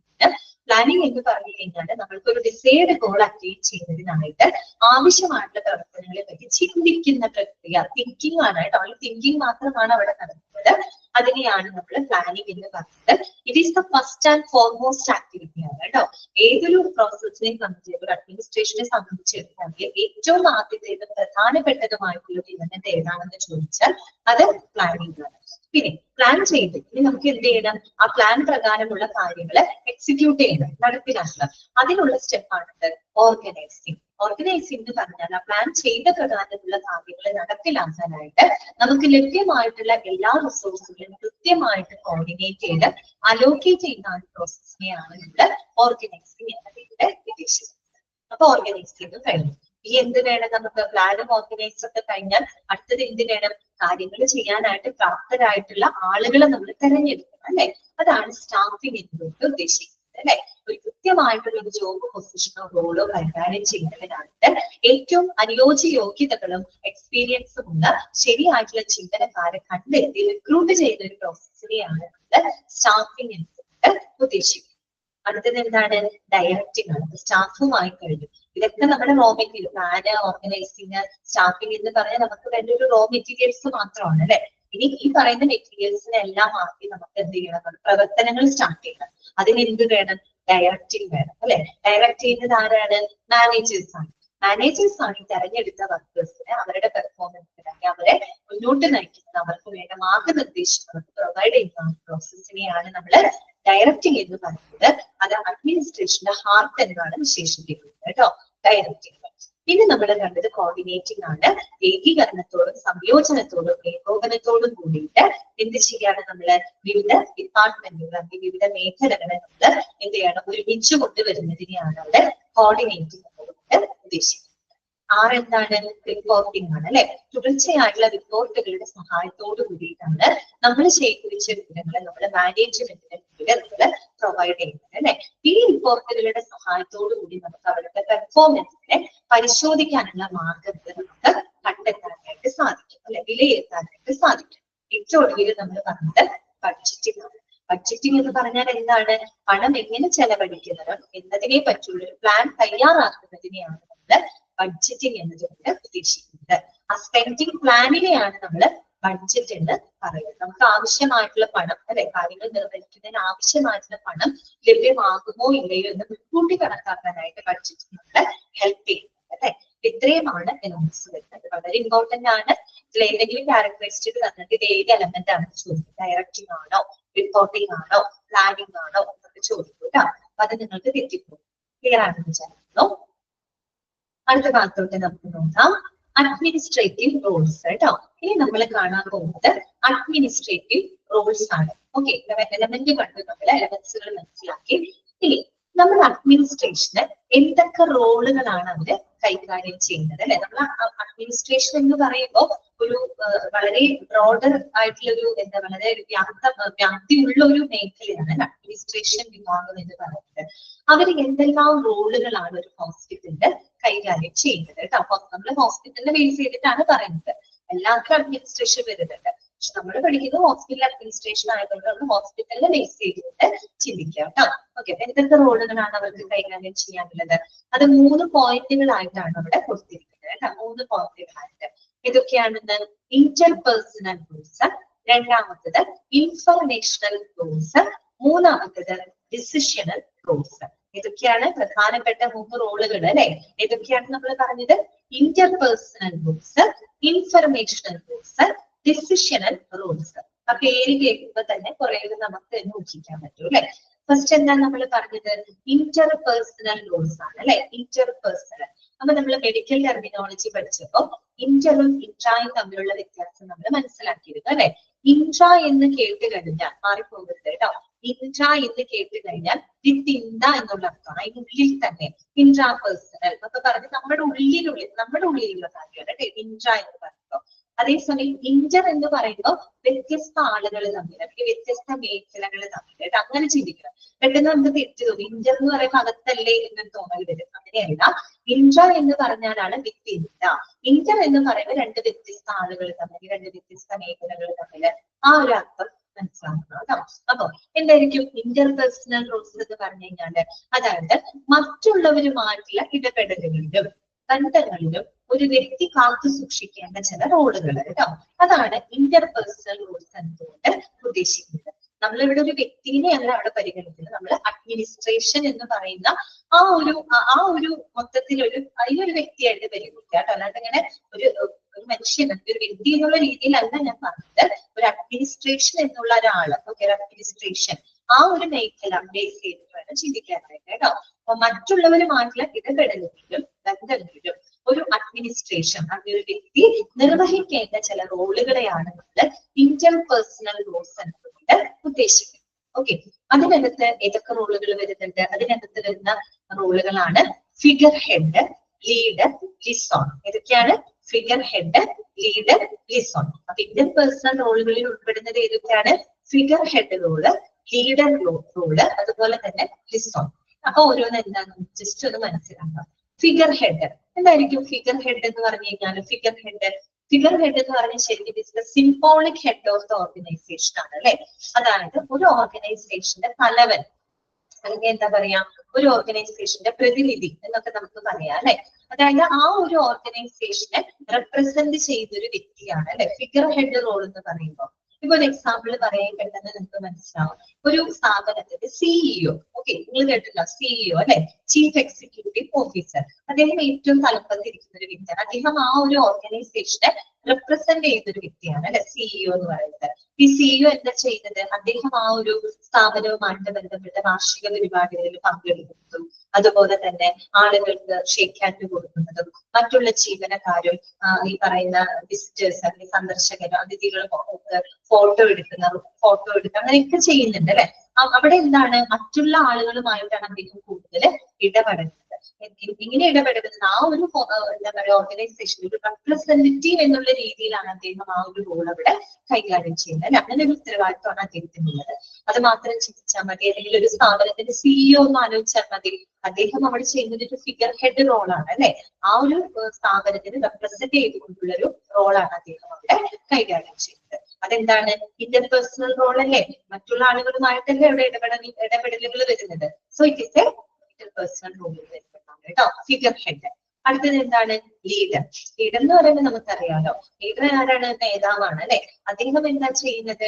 ഈ പറയുന്ന ആ ഒരു ഓർഗനൈസേഷനിലെ മറ്റുള്ള ജീവനക്കാർക്ക് വേണ്ട പ്രോത്സാഹനങ്ങൾ കൊടുക്കുക അല്ലെ, അവരെ പ്രചോദിപ്പിക്കുക, അല്ലെങ്കിൽ അവരെ പ്രൊമോട്ട് ചെയ്യുക, അവരെ സ്വാധീനിക്കുക, അങ്ങനെയുള്ള ഉത്തരവാദിത്തങ്ങളൊക്കെയാണ് ഒരു ലീഡർക്ക് വരുന്നത്. ശരിയല്ലേ? ഒരു എക്സാമ്പിൾ പറയാൻ മാനേജർമാരെ എടുത്താൽ മതി. നമ്മൾ നേരത്തെ പറഞ്ഞില്ലേ, ഡയറക്റ്റിംഗ് പറഞ്ഞില്ലേ, അതായത് ഒരു എക്സാമ്പിൾ ആണ്. എക്സാമ്പിൾ അല്ല, ഡയറക്റ്റിംഗിൽ എന്താ നടക്കുന്നത്? മാനേജർമാർ എന്താ ചെയ്യുന്നത്? മറ്റുള്ള ജീവനക്കാരെ അവർക്ക് ആവശ്യമായിട്ടുള്ള നിർദ്ദേശങ്ങൾ കൊടുത്ത് അല്ലെ അവരെ മുന്നോട്ട് നയിക്കുന്നത് ഒരു മാനേജർമാരാണ്. അദ്ദേഹം ഒരു ലീഡർ റോളാണ് അവിടെ ചെയ്യുന്നത് അല്ലെ. കാര്യം എന്താണ്, അവർക്ക് അവരുടെ ആശയങ്ങളെ സ്വതന്ത്രമായിട്ട് പ്രകടിപ്പിക്കാൻ കഴിയുന്ന രീതിയിൽ അതിന് വേണ്ട ഒരു പ്ലാറ്റ്ഫോം ഉണ്ടാക്കി ഒരു ഡിപ്പാർട്ട്മെന്റ് സംബന്ധമായിട്ടുള്ള ലക്ഷ്യങ്ങൾ ചർച്ച ചെയ്യാനായിട്ട് അവിടുത്തെ ജീവനക്കാര് ഒരു മീറ്റിംഗ് അറേഞ്ച് ചെയ്യുക, അവർക്ക് അവരുടെ ആശയങ്ങൾ പ്രകടിപ്പിക്കാനായിട്ട് ഒരു പ്ലാറ്റ്ഫോം ഒരുക്കി കൊടുക്കുക. അതൊക്കെ ഒരു ലീഡർ റോളാണ് അദ്ദേഹം ചെയ്യുന്നത് കേട്ടോ, ലീഡർ റോള്. അപ്പോഴും മറ്റുള്ളവരുമായിട്ടുള്ള ഇടപെടലല്ലേ ഇവിടെ വരുന്നത്. So it is an interpersonal. Okay, clear ആണല്ലോ. അടുത്തതാണ് ഡിസോൺ. ഡിസോൺ എന്ന് പറഞ്ഞാൽ എന്താ അർത്ഥം? ഡിസോൺ എന്ന് വെച്ചാൽ ബന്ധം എന്നുള്ള അർത്ഥമാണ് കേട്ടോ, റിലേഷൻഷിപ്പ് ആണ് അവിടെ ഉദ്ദേശിക്കുന്നത്. ഡിസോൺ ആണ് കേട്ടോ വായിക്കുക, ഡിസോൺ. ഡിസോൺ ദാറ്റ് മീൻസ് ബന്ധം എന്നാണ് അർത്ഥം. അതായത് ഇപ്പൊ പ്രത്യേകിച്ച് ഒരു ബന്ധം എന്ന് പറയുമ്പോൾ ഒരു ഹോസ്പിറ്റലിനെ സംബന്ധിച്ചൊക്കെ അവിടുത്തെ പേഷ്യൻസ് അല്ലെ, അതുപോലെ തന്നെ അവിടെ വരുന്ന സപ്ലയേഴ്സ്, അവിടുത്തെ ഫാർമസി മറ്റുള്ള കാര്യങ്ങളൊക്കെ ഇഷ്ടംപോലെ സപ്ലയേഴ്സ് ഉണ്ടായിരിക്കും അല്ലെ, അങ്ങനെയുള്ള സപ്ലയേഴ്സ്. പിന്നെ മറ്റു ചില പാർട്ട്നേഴ്സ് ഉണ്ടായിരിക്കും. ഇപ്പൊ ഹോസ്പിറ്റലൊക്കെ ആകുമ്പോൾ ചിലപ്പോൾ ഒരാളുടെ ഇതിനാവണമെന്നില്ല, പല പല പാർട്ട്നേഴ്സും ഒക്കെ ഉണ്ടായിരിക്കും. അപ്പൊ ഇത്തരം പാർട്ട്നേഴ്സും ഒക്കെ ആയിട്ട് അല്ലെങ്കിൽ മറ്റുള്ള പേഷ്യൻസ് ആയിട്ട് അവിടുത്തെ സപ്ലൈസ് ഒക്കെ ആയിട്ട് നല്ല ബന്ധം സ്ഥാപിക്കുകയും പരിപാലിക്കുകയും ചെയ്യുന്ന ഉത്തരവാദിത്വമാണ് ഡിസോണിനകത്ത് വരുന്നത്. ഒരു എക്സാമ്പിൾ പറഞ്ഞു, ഒരു സെയിൽസ് മാനേജർ എടുക്കുകയാണെങ്കിൽ ഒരു സെയിൽസ് മാനേജർ എന്ത് ചെയ്യാന്, അദ്ദേഹത്തിന് നല്ലൊരു ബിസിനസ് വർദ്ധിപ്പിക്കാനായിട്ട് നല്ലതെന്ന് തോന്നുന്ന ആളുകളുമായിട്ട് അദ്ദേഹം ബന്ധം നിലനിർത്തും അല്ലെ, അവരുമായിട്ടൊരു ബന്ധം ക്രിയേറ്റ് ചെയ്യും, അവരുമായിട്ട് ഡിസ്കസ് ചെയ്യുന്നതിനായിട്ട് ഒരു റിലേഷൻഷിപ്പ് കീപ്പ് ചെയ്യും, ബിൽഡ് ചെയ്യും, അത് നല്ല രീതിയിൽ കൊണ്ടുപോകും. അതൊക്കെ എന്താണ്, ഒരു ഡിസോൺ ആണ്. ഡിസോൺ ആണ് അല്ലെ, നല്ലൊരു റിലേഷൻഷിപ്പ് ആണ് അവിടെ ഉണ്ടാക്കിയെടുക്കുന്നത്. ക്ലിയർ ആണല്ലോ. അപ്പോഴും മറ്റുള്ളവരുമായിട്ടുള്ള ബന്ധങ്ങളൊക്കെ ഇടപെടലുകളാണ് വരുന്നത്. So it is N interpersonal. Okay, clear ആയോ പറഞ്ഞത്? ഇന്റർപേഴ്സണൽ എന്ന് പറയുന്നത് ഇത്ര മാത്രം ഓർക്കുക, മറ്റുള്ളവരുമായിട്ടുള്ള ഇടപെടലുകളിലും ബന്ധത്തിലും ഒരു വ്യക്തി കാത്തു സൂക്ഷിക്കേണ്ട റോളാണ് കേട്ടോ. അതിൽ ഏതൊക്കെ വരുന്നുണ്ട്? ഫിഗർ ഹെഡ് റോള് വരുന്നുണ്ട്, ലീഡർ റോള് വരുന്നുണ്ട്, ഡിസോൺ വരുന്നുണ്ട് കേട്ടോ. ഓക്കെ, താഴെ തന്നിരിക്കുന്നവയിൽ ഏത് റോളിലാണ് ഉൾപ്പെടുന്നത്? ഫിഗർ ഹെഡ്, ലീഡർ, ഡിസോൺ ഒക്കെ തന്നിട്ട് ഇത് ഏത് റോളിലാണ് വരുന്നത് ചോദിച്ചാൽ അത് ഇന്റർപേഴ്സണൽ റോളിലാണ് വരുന്നത്. ഓക്കെ, ക്ലിയർ ആണോ പറഞ്ഞത്? ഓക്കെ ആണോ? മനസ്സിലായോ? ക്ലിയർ ആകുന്നുണ്ടല്ലോ. ഇത് ഇമ്പോർട്ടന്റ് ആണ് കേട്ടോ, ഇമ്പോർട്ടന്റ് ആണ്, ചോദ്യം വരാറുണ്ട് കേട്ടോ. രണ്ടാമത്തതാണ് ഇൻഫർമേഷണൽ റൂൾസ് കേട്ടോ.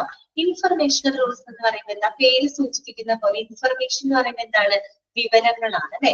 നമ്മൾ കൃത്യമായിട്ട് വിവരങ്ങൾ ശേഖരിക്കുക, ശേഖരിച്ച വിവരങ്ങൾ അനലൈസ് ചെയ്യുക അല്ലെ, കൃത്യമായിട്ട് നമ്മൾ അനലൈസ് ചെയ്യുക.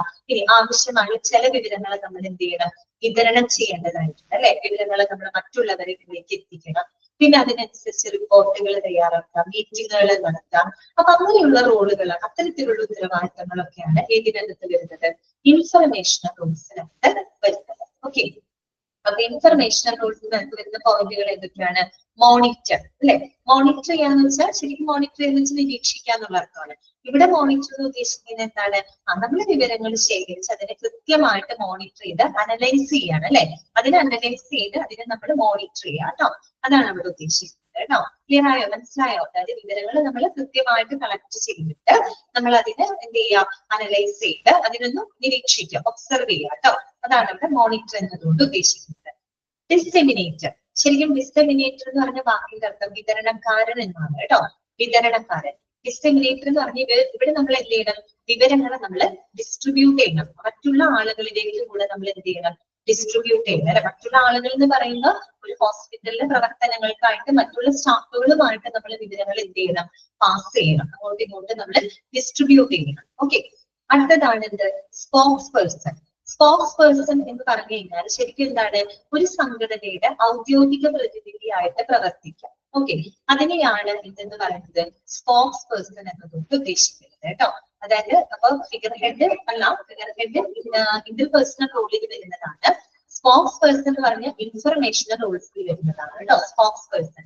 അതായത് ആ ഒരു സംഘടന, ഇപ്പൊ ഒരു ഹെൽത്ത് കെയർ ഫെസിലിറ്റിയുടെ തന്റെ ഒരു ഔദ്യോഗിക പ്രതിനിധിയായിട്ട്, റെപ്രസെന്റേറ്റീവ് ആയിട്ട് എന്താ വിവരങ്ങളൊക്കെ കൈകാര്യം ചെയ്യുന്ന ഒരു വ്യക്തി, അതാണ് അവിടെ സ്പോക്സ് പേഴ്സൺ എന്നതുകൊണ്ട് ഉദ്ദേശിക്കുന്നത് കേട്ടോ. അപ്പൊ ഇൻഫർമേഷൻ റോളിനകത്ത് എന്തൊക്കെയാ വരുന്നത്, മോണിറ്റർ, ഡിസെമിനേറ്റർ, സ്പോക്സ് പേഴ്സൺ. ഓക്കെ, അടുത്തതാണ് ഡിസിഷണൽ റോൾസ്. ഡിസിഷണൽ എന്ന് പറയുമ്പോൾ തന്നെ പേര് കേൾക്കുമ്പോൾ നമുക്കറിയാം അല്ലെ, തീരുമാനങ്ങളൊക്കെ എടുക്കുന്നതിനും നടപ്പിലാക്കുന്നതിനും പ്രശ്നങ്ങളൊക്കെ ഉണ്ടെങ്കിൽ അത് കണ്ടിട്ട് അതിനെ പരിഹരിക്കുന്ന അങ്ങനെയൊക്കെയുള്ള ഉത്തരവാദിത്തങ്ങളാണ് ഏതിനകത്ത് വരുന്നത്, ഡിസിഷണൽ റോൾസിനകത്ത് വരുന്നത് അല്ലെ. തീരുമാനങ്ങൾ എടുക്കാം അല്ലെ, അതും ശരിയായ സമയത്ത് ശരിയായ തീരുമാനങ്ങൾ എടുക്കുക, അത് നടപ്പിലാക്കുക, പ്രശ്നങ്ങൾ പരിഹരിക്കുക, അങ്ങനെയുള്ള കാര്യങ്ങളൊക്കെയാണ് ഇതിനകത്ത് വരുന്നത്, ഡിസിഷണൽ റോൾസിനകത്ത് വരുന്നത്. ഓക്കെ, അതിൽ ഏതൊക്കെ പോയിന്റുകളാണ്? എന്റർപ്രണർ, ഇതൊരു ഹൈഫൺ ഉണ്ടാവും കേട്ടോ, ഡിസിഷണൽ റോൾ കഴിഞ്ഞിട്ട് ഒരു ഹൈഫൺ ഇടണം. അതിനകത്ത് ഏതാണ് വരുന്നത്? എന്റർപ്രണർ അല്ലെ. എന്റർപ്രണർ എന്ന് പറഞ്ഞ എന്താണ്? Entrepreneur initiative to start. Okay, very good very good, കാരണം കറക്റ്റ് ആണ് കേട്ടോ. Initiative to start a new firm, അതെ, സംരംഭം എന്നൊക്കെ നമ്മൾ പറയില്ലേ, പുതിയ സ്റ്റാർട്ടപ്പുകളൊക്കെ തുടങ്ങുന്ന ആളുകളാണ് അല്ലെ. ഓക്കെ, അപ്പൊ എന്റർപ്രണർ എന്താ ശരിക്കും ചെയ്യുന്നത്? ആ ഒരു ഹോസ്പിറ്റലിനകത്ത്, ഇപ്പൊ നമ്മൾ ഹോസ്പിറ്റലിൽ വെച്ചിട്ടല്ലേ പറയുന്നത്, ആ ഒരു ഹെൽത്ത് കെയർ ഫെസിലിറ്റിയുടെ ആ ഒരു സേവനങ്ങളെ മെച്ചപ്പെടുത്താൻ, അതിന്റെ റെപ്യൂട്ടേഷൻ ഉയർത്തുന്നതിന് വേണ്ടിയിട്ട് പുതിയ പുതിയ ആശയങ്ങൾ കണ്ടെത്തുകയും നടപ്പിലാക്കുകയും ചെയ്യുന്ന ഒരു ഉത്തരവാദിത്വമാണ് അയാൾക്കുള്ളത് അല്ലെ. എന്റർപ്രണർ എന്ന് പറയുമ്പോൾ അദ്ദേഹം അങ്ങനെയുള്ള ആളാണ്, സ്റ്റാർട്ടപ്പുകൾ ചെയ്യുന്ന ആൾക്കാരാണ് അല്ലെ, ഇനീഷ്യേറ്റർ ആണ്. അതായത് ഒരു പുതിയ ആശയങ്ങളാണ് അവർ കൊണ്ടുവരേണ്ടത് അല്ലെ, പുതിയ ആശയങ്ങൾ കൊണ്ടുവരുന്നത് നടപ്പിലാക്കുന്നത് ചെയ്യുന്ന ഉത്തരവാദിത്വമാണ് അതിനകത്ത് വരുന്നത് അല്ലെ. അവരുടെ പുതിയ ആശയങ്ങൾ എന്തിനു വേണ്ടിയിട്ടാണ് കൊണ്ടുവരുന്നത്? ആ ഒരു ഫെസിലിറ്റി അല്ലെങ്കിൽ ഹെൽത്ത് കെയർ ഫെസിലിറ്റിയുടെ റെപ്യൂട്ടേഷൻ ഉയർത്താൻ വേണ്ടിയിട്ടാണ് അല്ലെ. ആ രീതിയിലുള്ള റോളാണ് കേട്ടോ അതിനകത്ത് വരുന്നത്. ഡിസ്റ്റർബൻസ് ഹാൻഡ്ലർ, ഡിസ്റ്റർബൻസ് ഹാൻഡ്ലർ എന്ന് പറഞ്ഞാൽ സിമ്പിൾ ആയിട്ട് പറയാം, പ്രോബ്ലം സോൾവർ ആണ് കേട്ടോ, പ്രോബ്ലം സോൾവർ ആണ്. തീർച്ചയായിട്ടും നമുക്കറിയാം, നിങ്ങൾ പബ്ലിക് റിലേഷൻസ് ഒക്കെ പഠിച്ചതാണ് അല്ലെ. പല പല പ്രോബ്ലംസുകൾ നമുക്ക് ഫേസ് ചെയ്യേണ്ടതായിട്ട് വരും, പ്രത്യേകിച്ച് ഹെൽത്ത് കെയർ ഫെസിലിറ്റി ആവുമ്പോൾ പല അലിഗേഷൻസ് ഉണ്ടാവും, പബ്ലിക്കിൽ നിന്ന് വരുന്ന പല പ്രോബ്ലംസ് ഉണ്ടാവും, ചാലഞ്ചസ് ഒക്കെ ഉണ്ട്, എല്ലാം ഉണ്ട്. അപ്പൊ അങ്ങനെയുള്ള പ്രോബ്ലംസുകളെ എല്ലാം കൃത്യമായിട്ട് എന്ത് ചെയ്യുക? പരിഹരിക്കുക കേട്ടോ. അതാണ് ഡിസ്റ്റർബൻസ് ഹാൻഡ്ലർ മീൻസ് ഇവിടെ ഉദ്ദേശിക്കുന്നത് പ്രോബ്ലം സോൾവർ ആണ് കേട്ടോ. അങ്ങനെ ഒരു റോളാണ് അവിടെ വരുന്നത്, അതിനുള്ളൊരു ഉത്തരവാദിത്വമുണ്ട്. പിന്നെ എന്താണ്? റിസോഴ്സ് അലോക്കേറ്റർ ആണ്. റിസോഴ്സ് അലോക്കേറ്റർ, റിസോഴ്സ് അലോക്കേറ്റർ എന്ന് പറഞ്ഞാൽ എന്താണ്? നമുക്ക് ആ ഒരു എന്താ പറയാ സംഘടനയ്ക്ക് അല്ലെങ്കിൽ ആ ഒരു ഹെൽത്ത് കെയർ ഓർഗനൈസേഷന് ആവശ്യമായിട്ടുള്ള എല്ലാ റിസോഴ്സുകളും, റിസോഴ്സ് എന്ന് പറഞ്ഞാൽ അവിടുത്തെ റിസോഴ്സ് എന്ന് പറഞ്ഞാൽ എന്താണ്? അവിടുത്തെ ജീവനക്കാര്, അവിടുത്തെ സ്റ്റാഫുകൾ, അവിടുത്തെ ഡോക്ടേഴ്സ്, മറ്റുള്ള ഫെസിലിറ്റീസ്, ഇതൊക്കെയാണ് അവിടുത്തെ റിസോഴ്സ് എന്ന് പറയുന്നത് അല്ലെ. അപ്പൊ അത്തരം റിസോഴ്സുകളെ കൃത്യമായിട്ട് ക്രമീകരിക്കുന്നതും സംഘടിപ്പിക്കുകയും ചെയ്യുന്ന ഒരു ഉത്തരവാദിത്വമാണ് റിസോഴ്സ് അലോക്കേറ്റർ എന്നതുകൊണ്ട് ഉദ്ദേശിക്കുന്നത് കേട്ടോ. കൃത്യമായിട്ട് അവിടെ ലഭ്യമായിട്ടുള്ള എല്ലാ റിസോഴ്സുകളെയും നമ്മൾ എന്ത് ചെയ്യണം? അത് ക്രമീകരിച്ച് ഓർഗനൈസ് ചെയ്യുന്ന ആ ഒരു റോളാണ് കേട്ടോ, ആ ഒരു റെസ്പോൺസിബിലിറ്റിയാണ് റിസോഴ്സ് അലോക്കേറ്റർ എന്നതുകൊണ്ട് ഉദ്ദേശിക്കുന്നത്. പിന്നെ അടുത്തത് എന്താണ്? നെഗോഷിയേറ്റർ അല്ലെ. നെഗോഷിയേറ്റർ എന്ന് പറഞ്ഞാൽ എന്താണ്? നെഗോഷിയേറ്റർ ശരിക്കും നെഗോഷിയേറ്റർ എന്ന് പറഞ്ഞാൽ അർത്ഥം കരാറുകാരൻ എന്നൊക്കെയുള്ള മീനിങ് ആണ്.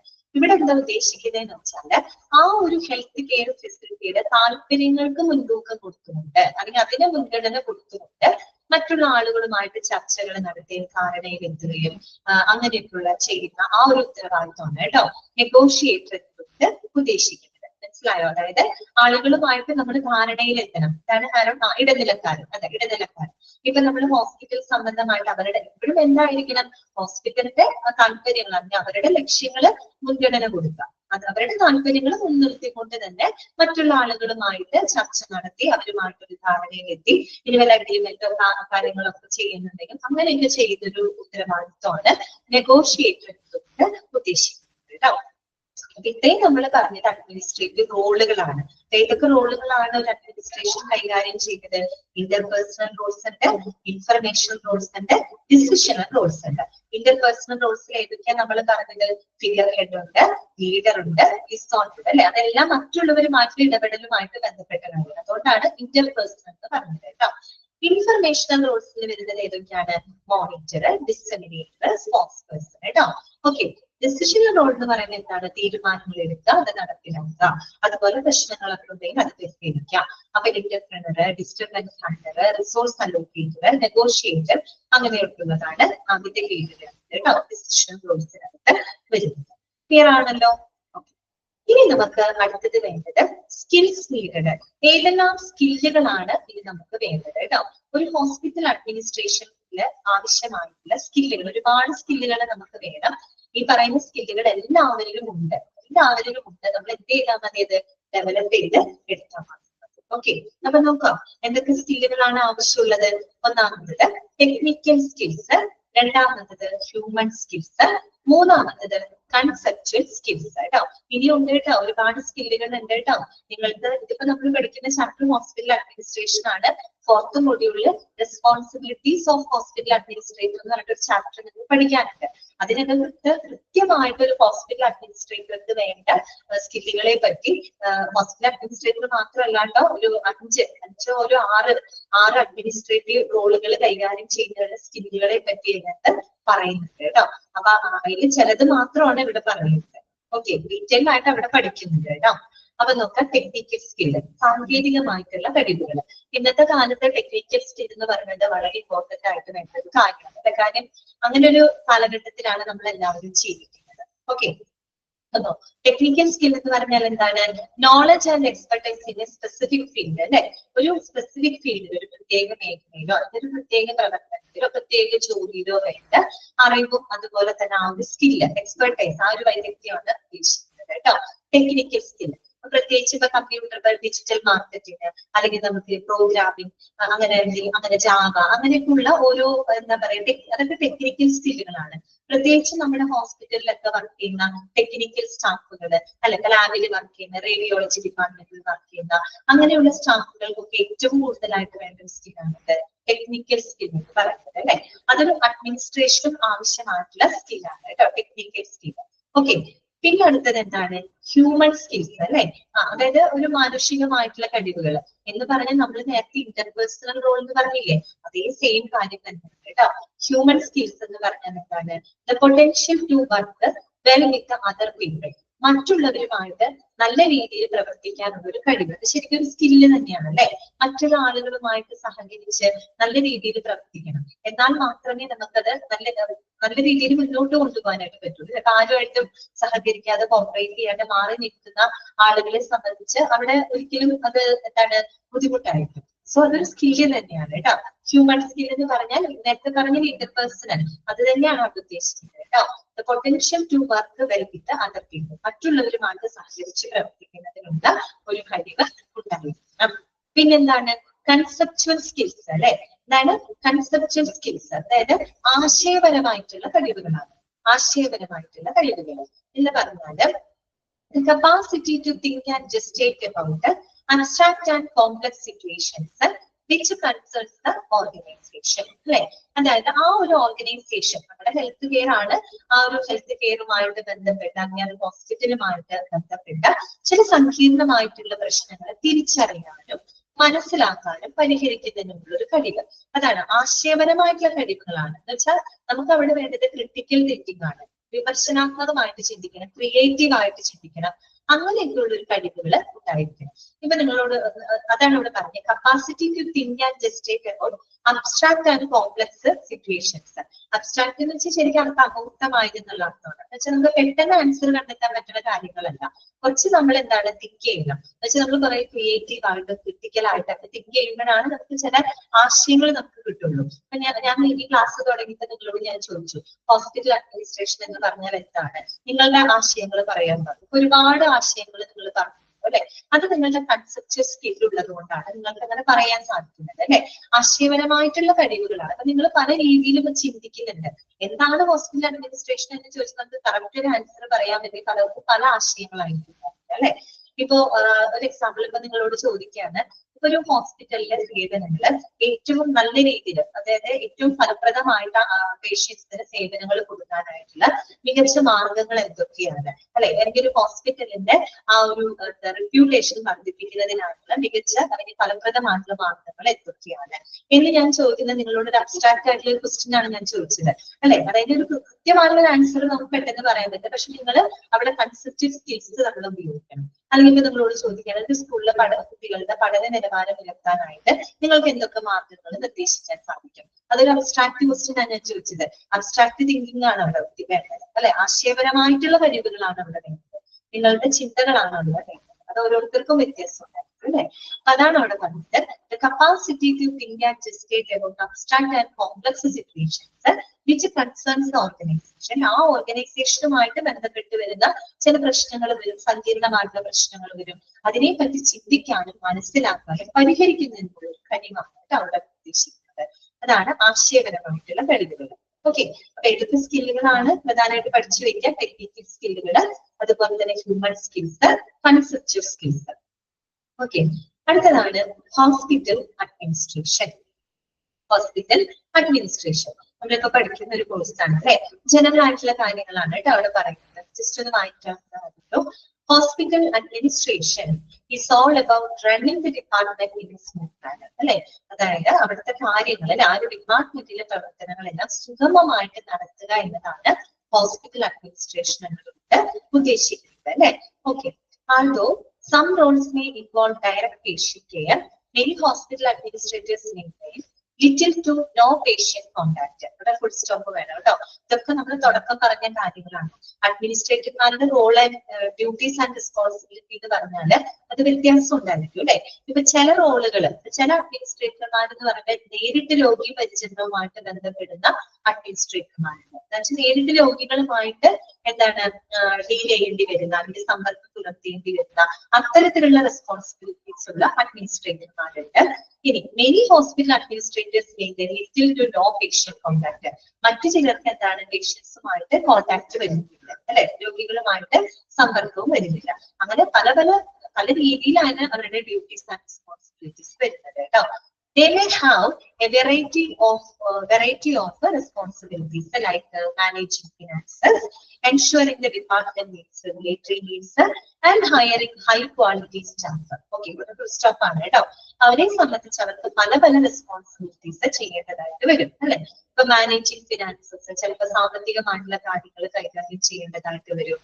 അതുപോലെ തന്നെ ensuring the department needs regulatory needs, അതായത് ആ ഒരു ഹോസ്പിറ്റലിലെ എല്ലാ റെഗുലേറ്ററി നീഡ്സുകളും പാലിക്കുന്നുണ്ടോ, നിറവേറ്റുന്നുണ്ടോ എന്ന് ഉറപ്പാക്കണം. എന്താണ് റെഗുലേറ്ററി നീഡ്സ് എന്നതുകൊണ്ട് ഉദ്ദേശിക്കുന്നത്?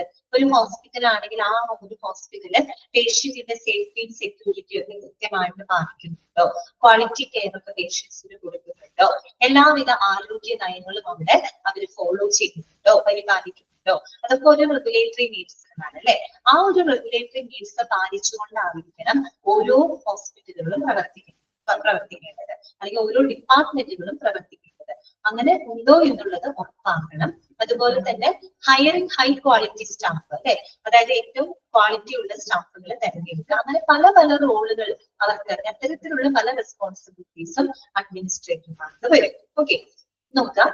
These professionals can find work in a variety of healthcare organizations, which consist of hospitals, clinics, corporations, and government agencies. അതായത് ആ ഒരു ജോലിയുടെ ഒരു സ്കോപ്പാണ് അവർ പറഞ്ഞത് കേട്ടോ.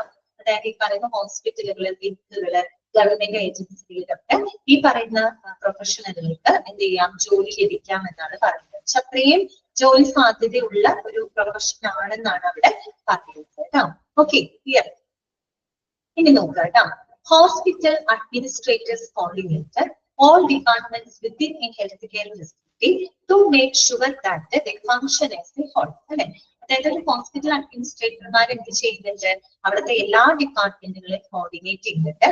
അത് ഒരു എന്താ പറയുക, ഒരു ഫംഗ്ഷൻ ആസ് എ ഹോൾ, ഒരു ഒന്നായിട്ട് വർക്ക് ചെയ്യുന്നതിന് വേണ്ടി, ഫംഗ്ഷൻ ചെയ്യുന്നതിന് വേണ്ടിയിട്ട് എല്ലാ ഡിപ്പാർട്ട്മെന്റുകളെയും കോർഡിനേറ്റ് ചെയ്ത് കൊണ്ടുപോകുന്നത് ഹോസ്പിറ്റൽ അഡ്മിനിസ്ട്രേറ്റർമാരാണ് അല്ലെ.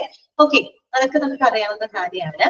Their proficiency is needed to execute, plan, organize, direct and monitor the outcomes of medical and health services. ഇത്തരത്തിലുള്ള മെഡിക്കൽ ആരോഗ്യ സേവനങ്ങൾ കൃത്യമായിട്ട് എക്സിക്യൂട്ട് ചെയ്യാനും, പ്ലാൻ ചെയ്യാനും, ഓർഗനൈസ് ചെയ്യാനും, ഡയറക്റ്റ് ചെയ്യാനും, അതിന്റെ ഫലങ്ങളൊക്കെ എന്താണ് മോണിറ്റർ ചെയ്യാനും അവരുടെ കഴിവുകൾ ആവശ്യമാണ് അല്ലെ. അഡ്മിനിസ്ട്രേറ്ററുടെ കഴിവുകൾ നമുക്ക് ആവശ്യമായിട്ട് വരും. പിന്നെ മാത്രമല്ല, though the role of a hospital administrator differs from one institution to the next, the duties most often include. Okay, അപ്പൊ അവരുടെ റോള് വ്യത്യാസം ഉണ്ടാവില്ല. നമ്മൾ പറഞ്ഞല്ലോ, ഒരു ഹോസ്പിറ്റലിലെ സൈസിനെയും കോംപ്ലക്സിനെയും അനുസരിച്ച് അവരുടെ റെസ്പോൺസിബിലിറ്റീസ് വ്യത്യാസം ഉണ്ടായിരിക്കും. അപ്പൊ താഴെ തന്നിരിക്കുന്നത് ഹോസ്പിറ്റൽ അഡ്മിനിസ്ട്രേറ്റർമാരുടെ ചില റെസ്പോൺസിബിലിറ്റീസ് ആണ് കേട്ടോ. ഈ പോയിന്റുകളൊക്കെ ഒന്ന് നോട്ട് ചെയ്ത് വെക്കാം. നിങ്ങൾക്ക് തന്നെ ചോദിക്കാം, താഴെ തന്നിരിക്കുന്നവയിൽ ഒരു ഹോസ്പിറ്റൽ അഡ്മിനിസ്ട്രേറ്ററിന്റെ റെസ്പോൺസിബിലിറ്റിയിൽ ഉൾപ്പെടുന്നത് ഏതാണ് എന്നൊക്കെ ചോദിച്ചാൽ നിങ്ങൾക്ക് ഐഡന്റിഫൈ ചെയ്യാനായിട്ട് പറ്റണം കേട്ടോ. ഒന്നാമത്തെ പോയിന്റ് ഇതാണ്, serving as contact among governing bodies, medical staff and department heads. എന്താണ് പറയുന്നത്?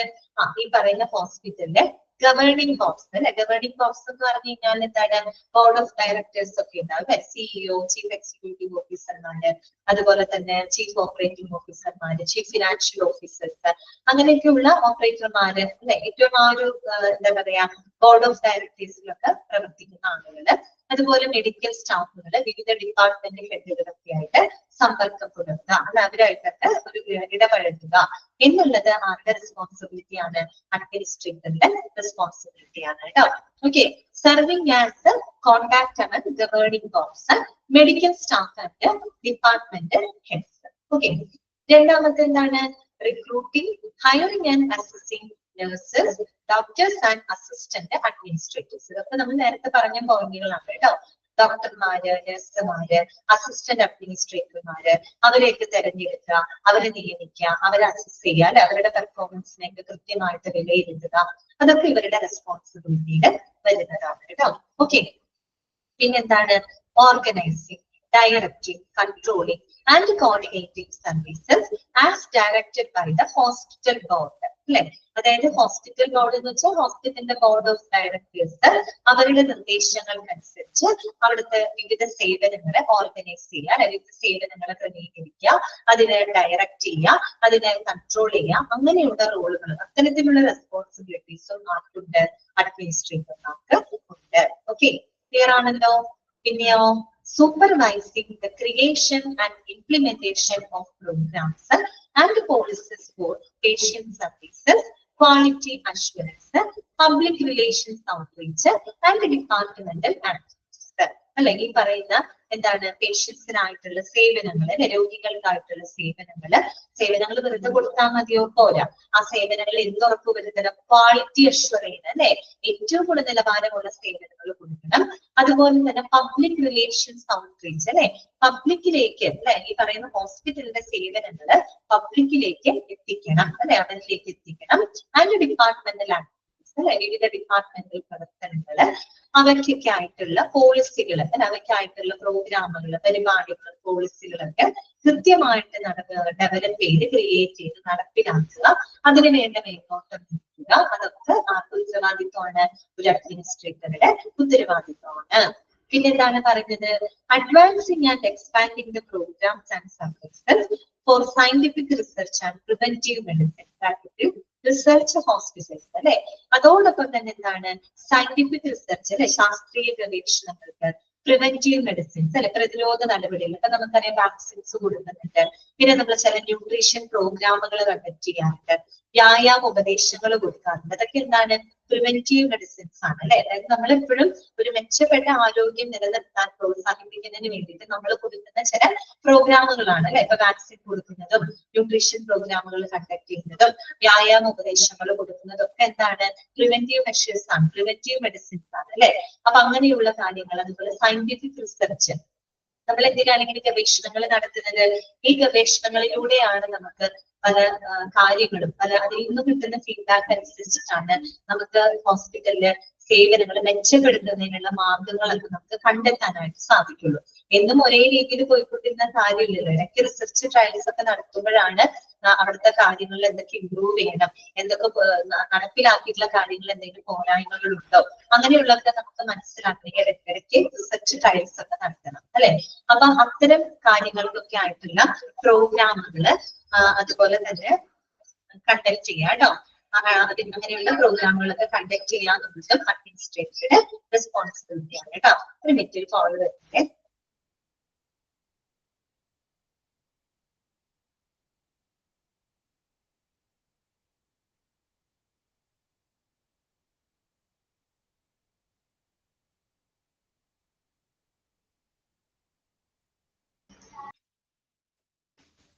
ഓക്കെ, അപ്പൊ ഇത്രയുമാണ് ഒരു അഡ്മിനിസ്ട്രേറ്ററുടെ റെസ്പോൺസിബിലിറ്റി വരുന്നത്. അപ്പൊ എന്തൊക്കെയാണ് നമ്മൾ പറഞ്ഞത്? ഗവേണിംഗ് ബോഡ്സ്, മെഡിക്കൽ സ്റ്റാഫുകൾ, ഡിപ്പാർട്ട്മെന്റ് ഹെഡുകൾക്കിടയിൽ സമ്പർക്കം പുലർത്തുക, അതുപോലെ തന്നെ നഴ്സുമാര്, ഡോക്ടർമാര്, അസിസ്റ്റന്റ് അഡ്മിനിസ്ട്രേറ്റർമാരെയൊക്കെ അവരെ റിക്രൂട്ട് ചെയ്യുക, അവരെ നിയമിക്കുക, അവരുടെ പ്രകടനം വിലയിരുത്തുക, അതുപോലെ തന്നെ എന്താണ്? ഹോസ്പിറ്റൽ ബോർഡ് നിർദ്ദേശിക്കുന്ന കാര്യങ്ങൾക്ക് അനുസരിച്ചുകൊണ്ട് സേവനങ്ങൾ കൃത്യമായിട്ട് ഓർഗനൈസ് ചെയ്യുക, ഡയറക്ട് ചെയ്യുക, കൺട്രോൾ ചെയ്യുക. പിന്നെന്താണ്? ഈ പറയുന്ന പേഷ്യന്റിന് കൊടുക്കുന്ന സേവനങ്ങള് അതിൽ ക്വാളിറ്റി ഉറപ്പാക്കുന്നുണ്ട്. പബ്ലിക് റിലേഷൻസ് മെയിൻറ്റെയിൻ ചെയ്യുന്നതിനായിട്ട് വേണ്ട പ്രോഗ്രാമുകൾ കോഴ്സുകളൊക്കെ ഇംപ്ലിമെന്റ് ചെയ്യുക.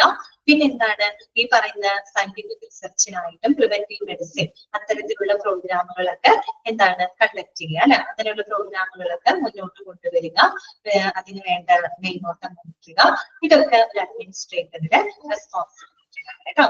ഓക്കെ, മനസ്സിലായോ? അപ്പൊ ഇന്നത്തെ ക്ലാസ്സിൽ നമ്മൾ പഠിച്ച കാര്യങ്ങൾ ഇതൊക്കെയാണ്. ഒരു അഡ്മിനിസ്ട്രേഷന്റെ എലമെന്റ്സുകൾ പഠിച്ചു. എലമെന്റ്സുകൾ ഇമ്പോർട്ടന്റ് ആണ്. 7 പോയിന്റുകൾ നമ്മൾ കണ്ടിരുന്നു. ഓരോന്നും ക്ലിയർ ആയിട്ട് വിചാരിക്കുന്നു. പിന്നെ അഡ്മിനിസ്ട്രേറ്റീവ് റോളുകൾ നമ്മൾ പഠിച്ചു. പ്രധാനപ്പെട്ട 3 റോളുകളാണ് interpersonal role, information roles, decision role. ഓരോ റോളുകളിലും വരുന്ന പോയിന്റുകളൊക്കെ ഒന്ന് നോട്ട് ചെയ്തിരിക്കുക കേട്ടോ. പിന്നെ എന്തൊക്കെ സ്കില്ലുകളാണ് നമ്മൾ പറഞ്ഞു? ടെക്നിക്കൽ സ്കില്ല് വേണം, ഹ്യൂമൻ സ്കിൽസ് വേണം, ആശയപരമായിട്ട് കൺസെപ്ച്വൽ സ്കിൽസ് വേണം. മനസ്സിലാക്കി. പിന്നെ എന്താണ് ഹോസ്പിറ്റൽ അഡ്മിനിസ്ട്രേഷൻ, ഹോസ്പിറ്റൽ അഡ്മിനിസ്ട്രേറ്റർമാരുടെ റെസ്പോൺസിബിലിറ്റീസ് എന്തൊക്കെയാണ് കേട്ടോ നമ്മൾ ഇന്നത്തെ ക്ലാസ്സിൽ ഡിസ്കസ് ചെയ്തത്. വായിച്ചു നോക്കണം കേട്ടോ. ഓക്കെ, അപ്പൊ ഞാനൊന്ന് അൺമ്യൂട്ട് ചെയ്യാണ്. ഇന്നത്തെ ക്ലാസ്സിൽ എന്തെങ്കിലും ഡൗട്ട് ഉണ്ടെങ്കിൽ ചോദിക്കാം കേട്ടോ. കുറച്ച് ഡ്രൈ ആണ് കേട്ടോ, ഈ ചാപ്റ്റർ കുറച്ച് ഡ്രൈ ആണ്. എന്ന് വെച്ചാൽ ഇങ്ങനെ എന്താ പറയാ, കുറെ ഇങ്ങനെ തിയറി ആയിട്ടുള്ള കാര്യങ്ങളാണ് കേട്ടോ പറയുന്നത്. ഈ ചാപ്റ്റർ പഠിക്കുന്നത് ഉപകാരപ്പെടും. കാര്യം എന്താന്ന് വെച്ചാൽ അടുത്ത മൊഡ്യൂളിലും ഒരു റെസ്പോൺസിബിലിറ്റീസ് ഓഫ് ഹോസ്പിറ്റൽ അഡ്മിനിസ്ട്രേറ്റർ പഠിക്കാനുണ്ട്. ഇതേ കാര്യങ്ങളൊക്കെ തന്നെയാണ് അവിടെ പറഞ്ഞു പോകുന്നത് കേട്ടോ. ഓക്കെ, അപ്പൊ അതൊക്കെ വലിയ ബുദ്ധിമുട്ടൊന്നും വരില്ല, അപ്പൊ പഠിക്കാം കേട്ടോ. ഓക്കെ, എന്തെങ്കിലും ഡൗട്ട് ഉണ്ടെങ്കിൽ ചോദിക്കാം, അല്ലെങ്കിൽ നമുക്ക് ക്ലാസ് വൈകിട്ട് ചെയ്യാം കേട്ടോ.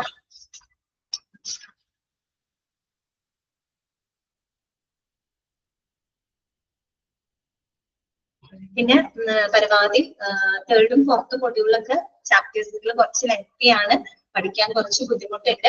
മോക്ക് ടെസ്റ്റുകൾ പ്രാക്ടീസ് ചെയ്യണം കേട്ടോ. 3rd ഉം 4th ഒക്കെ വരുമ്പോഴേ എല്ലാത്തിനും പ്രാക്ടീസ് ചെയ്യാം. ഇതിന് മോക്ക് ടെസ്റ്റുകൾ കൂടുതൽ നിങ്ങൾ പ്രാക്ടീസ് ചെയ്യണം. കാര്യം നമുക്കിത് പഠിച്ചെടുക്കൽ കുറച്ച് ബുദ്ധിമുട്ടാണ്. എക്സാം പോയിന്റ് ഓഫ് വ്യൂവിൽ പഠിക്കാൻ നോക്കണം കേട്ടോ. അതുകൊണ്ടാണ് ഞാൻ പറഞ്ഞത് മോക്ക് ടെസ്റ്റുകളൊക്കെ പ്രാക്ടീസ് ചെയ്യണം കേട്ടോ. ഓക്കെ, അപ്പൊ അതിൽ നമുക്ക് ക്വസ്റ്റ്യൻസ് വരാം. ശരി കേട്ടോ. അപ്പൊ നമുക്ക് ഇതിന്റെ ക്ലാസ് വൈൻഡപ്പ് ചെയ്യാം. നെക്സ്റ്റ് ക്ലാസ്സിൽ കാണാം കേട്ടോ. Thank you. Thank you, ma'am. Thank you.